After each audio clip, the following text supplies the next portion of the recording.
ડેસર તાલુકાના સિહોરા ગામમાં વાણિજ્ય કોલેજનું સ્થળાંતરનો નિર્ણય લેવામાં આવ્યો હતો। આ નિર્ણય સરકારના આદેશ અપાયા મુજબ લેવાયો હોવાનું પ્રિન્સિપાલનું સ્પષ્ટીકરણ।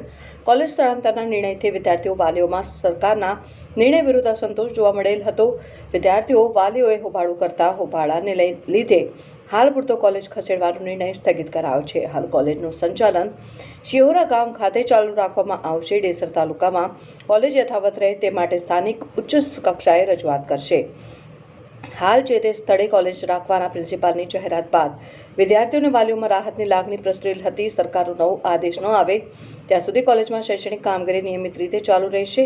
કોલેજ બંધ કે સ્થળાંતર અંગેની અટકળો વચ્ચે પ્રિન્સિપાલે હસકારભરી માહિતી આપી।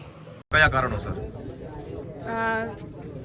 સરકારશ્રીના આદેશથી મંજુસર સ્કૂલમાં સાયન્સ કોલેજ એટલે સાયન્સ પ્રવાહ હતા કોલેજને મંજુસર સ્કૂલમાં શિફ્ટ થવાનું હતું, પરંતુ આપણે વિદ્યાર્થીઓને ધ્યાનમાં રાખી અત્યારે એને સ્થગિત રાખ્યું છે। સરકારશ્રીના બીજા આદેશની આપણે રાહ જોઈશું, ત્યાં સુધી કોઈ પણ પગલું લેવામાં આવશે નહીં। બેન, કેટલા વિદ્યાર્થીઓ અભ્યાસ કરે છે હાલ અહીંયા? દરેક સ્ટ્રીમમાં અલગ અલગ છે। સાયન્સ પ્રવાહ નવો શરૂ થયો છે, એટલે ફર્સ્ટ યરમાં આર્ટ્સમાં 80 વિદ્યાર્થીઓ છે, કોમર્સમાં 13 વિદ્યાર્થીઓ છે, સેકન્ડ યરમાં આર્ટ્સમાં 90 છે અને કોમર્સમાં 10 વિદ્યાર્થીઓ છે। બેન, વિદ્યાર્થીઓના ભવિષ્ય સાથે ચેડા કહી શકાય? આ ભવિષ્ય સાથે ચેડા નથી, એમના ભવિષ્ય બને એનો જ આ પ્રયાસ છે। અમને અહીં ક્લાસરૂમ્સ ફાળવવામાં નથી આવી રહ્યા।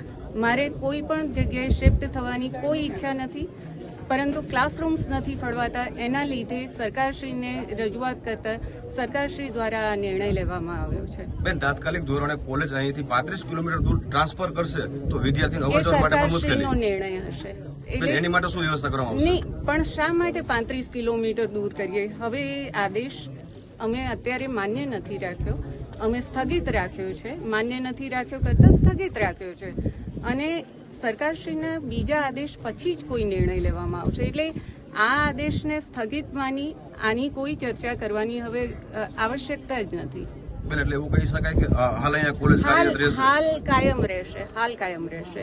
હાલની જ્યાં સુધી નવું બિલ્ડિંગ ના બને ત્યાં સુધી અમારી કાયમ રાખવાની ઈચ્છા છે, પરંતુ અમારી આ રિક્વેસ્ટ છે આપ સૌને કે આ સંસ્થામાં અમને ક્લાસરૂમ્સ ફાળવવામાં આવે એવી વ્યવસ્થા કરી દેવામાં આવે। આપનું નામ બેન? હું ડૉક્ટર અનુપા ચૌહાણ।